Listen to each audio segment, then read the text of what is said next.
कुछ दिनों पहले एक आदमी को बुखार आया और उसका शरीर हरा पड़ने लगा।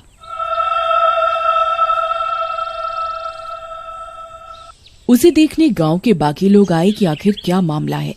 गांव वालों ने जब उसे बिस्तर पर लेटे हुए तड़पते हुए देखा तो बहुत दुखी हुए। हाय, ये दर्द लगता है जान लेकर ही मानेगा। हाँ, इस बुखार का कोई इलाज नहीं कर पा रहा। हाय, मैं क्या करूं? हाँ। ये क्या हुआ है तुम्हें भाई? तुम्हारे शरीर का रंग हरा होने लगा है और तुम्हारे शरीर पे ये फोड़े फुंसी कैसे निकल रहे हैं? पता नहीं भाइयों, ये मुझे शायद इस जन्म के पापों का फल मिल रहा है।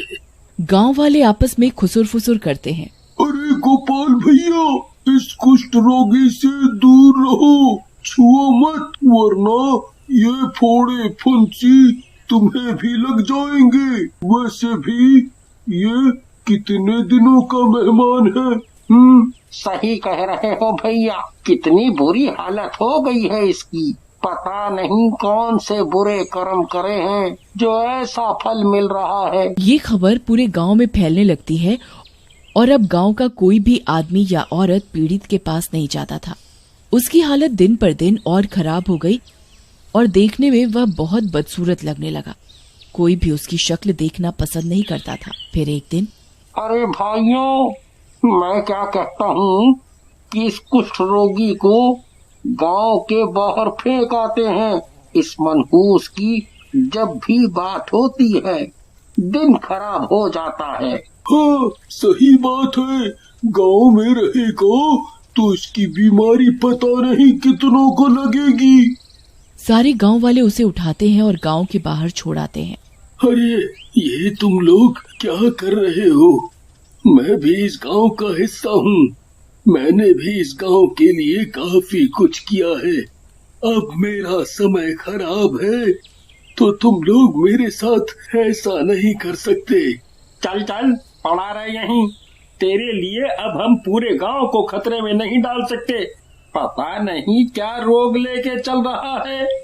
पीड़ित गांव वाला चिल्लाता रह जाता है पर उसकी कोई नहीं सुनता और ठंड भरे दिनों में कुछ दिनों तक वह आदमी ऐसे ही दिन रात रोग से तड़पता रहा और एक रात तड़पते तड़पते उसकी मौत हो गई।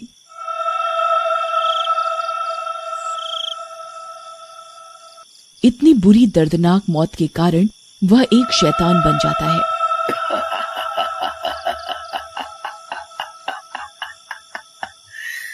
आखिर मुझे दर्द से मुक्ति मिल ही गई। पर गांव वालों, मैं तुमसे बदला जरूर लूंगा। तुम सबने मिलके मुझे गांव से निकाला था ना, खुद को बचाने के लिए। पर अब तुम लोगों की उल्टी गिनती शुरू।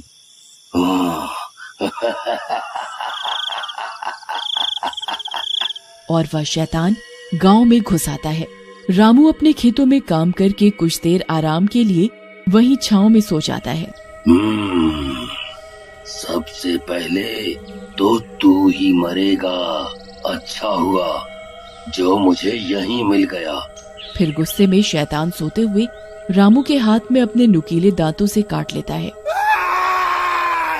अरे भाई, कोई मेरी मदद करो, अरे मर गया रे। जिसकी वजह से उसके बीमार शरीर का वायरस रामू में चला जाता है।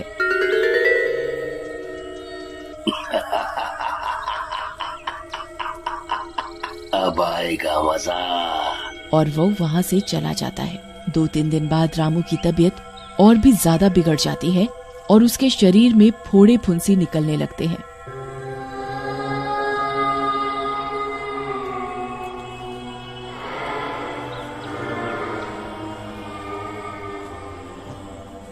और धीरे धीरे उसका शरीर अलग रंग का होने लगता है। अजी, ये आपको क्या हुए जा रहा है? आप कितने डरावने लगने लगे हो। मैं आपके साथ नहीं रह सकती। अरे भगवान, तुमने तो कसमें वादे किए थे कि पूरी जिंदगी मेरी सेवा करोगी और 2 दिन में ही परेशान हो गई। जी, आपका ये रोग मुझे भी ना लग जाए। मैं तो अपने मायके जा रही हूँ। और वो चली जाती है। रामू दर्द में चिल्लाता रह जाता है, पर रामू की हालत की वजह से सभी उससे दूर ही रहते थे और इसी तरह रामू की मौत हो जाती है। शैतान यहाँ एक एक करके सारे गांव में अपना सुपर वायरस फैला रहा था। गोपाल, कृष्णा, पीकू और न जाने कितनों को उस सुपर वायरस शैतान ने संक्रमित कर दिया और एक एक करके सब मरते जा रहे थे। गांव में तो मानो वीरानी छा गई हो। मेरा बदला अब पूरा हो रहा है। मेरा मकसद है मैं सबको अपने सुपर वायरस से संक्रमित करके शक्तिशाली बन जाऊं और हर जगह मेरा ही राज हो, और ये अब जल्दी ही होने वाला है।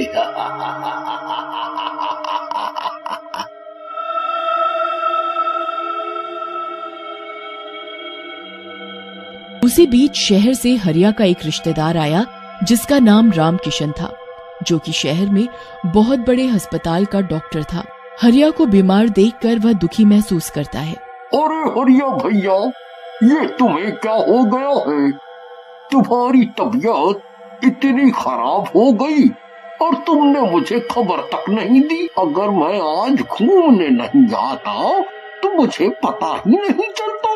और ये बताओ भैया, कैसा माहौल है गांव का? गांव में इतनी शांति कैसे है? अब क्या बताएं तुम्हें, पता नहीं हमारे गांव को किसकी नजर लग गई है। गांव की तो जैसे शांति ही चली गई है, जिसे देखो बीमार ही पड़ा जा रहा है और एक एक करके सबकी मौत होती जा रही है। रामकिशन ये सुनकर थोड़ा दंग रह जाता है। अच्छा, पर ऐसे कैसे? जैसे मेरे शरीर पे फोड़े निकले हैं, ऐसे ही बाकी सबके शरीर पे निकल रहे हैं और बुखार खांसी बढ़ते ही कुछ दिनों में सबकी मौत हो जाती है। पता नहीं मैं भी कब तक जीवित हूँ। जब तक चल रहा है चल रहा है। जहाँ भगवान का बुलावा आएगा मैं भी चला जाऊंगा। रामकिशन बहुत दुखी होता है। तुम चिंता नहीं करो, तुम्हें कुछ नहीं होगा। अब मैं आ गया हूँ ना। और वह हरिया का ब्लड सैंपल लेकर उसी वक्त शहर निकल जाता है। वहाँ जाकर वह लैब में खून की जांच करता है तो हैरान रह जाता है।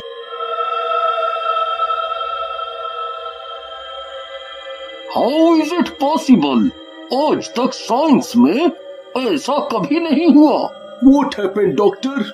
लुक, इस ब्लड सैंपल में एक वायरस के रूप में शैतान का चेहरा नजर आ रहा है। कुछ चीजें ऐसी होती हैं जहाँ साइंस काम नहीं आती। इसका जवाब तुम्हें साइंस से नहीं, किसी तंत्र मंत्र से मिलेगा। रामकिशन उसी वक्त वहाँ से निकलता है और एक बड़े ज्ञानी बाबा के पास जाता है और उसे पूरी घटना बताता है।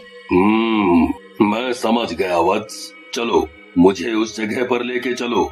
डॉक्टर रामकिशन बाबा को उस गांव में लेकर जाता है और हरिया की हालत दिखाता है। देखकर बाबा उन्हीं आंखें बंद करके कुछ मंत्र बोलते हैं और उन्हें दिव्य दृष्टि में उस शैतान का चेहरा नजर आता है। बेटा, मेरा ज्ञान ये बताता है कि यहाँ के लोगों ने एक आदमी के साथ दुर्व्यवहार किया था, जो अब शैतानी रूप में सबसे बदला ले रहा है, ये सुपर वायरस फैला के। तभी हरिया को उस आदमी की याद आती है और वह बाबा और रामकिशन को पूरी कहानी बताता है। चलो, हमें उसकी लाश के पास जल्द से जल्द पहुंचना होगा। और वे दोनों गांव के बाहर उसकी लाश ढूंढते हैं। वो देखो बाबा, लाश वहाँ है। तभी शैतान वहाँ प्रकट हो जाता है। वह बाबा को अपनी लाश के पास जाने से रोकता है। बाबा अपनी ऊंची विद्या से उस शैतान को बंदी बना देते हैं और उसकी लाश को नष्ट कर देते हैं। जैसे जैसे उसकी लाश नष्ट हो रही होती है, वो शैतान भी अपना अस्तित्व खो देता है। फिर बाबा हरिया के पास आते हैं और उसे भी चमत्कारी शक्तियों से ठीक कर देते हैं। देखो हरिया, तुमने और सबने पाप तो किया है, पर अब इसका पश्चाताप करने के लिए उस आदमी के नाम से गांव के मंदिर में हवन करवाओ, जिससे उसकी आत्मा को शांति मिल सके और गांव की सुख शांति भी वापस आ जाए। सभी गांव वाले वैसा ही करते हैं और हंसी खुशी रहने लगते हैं।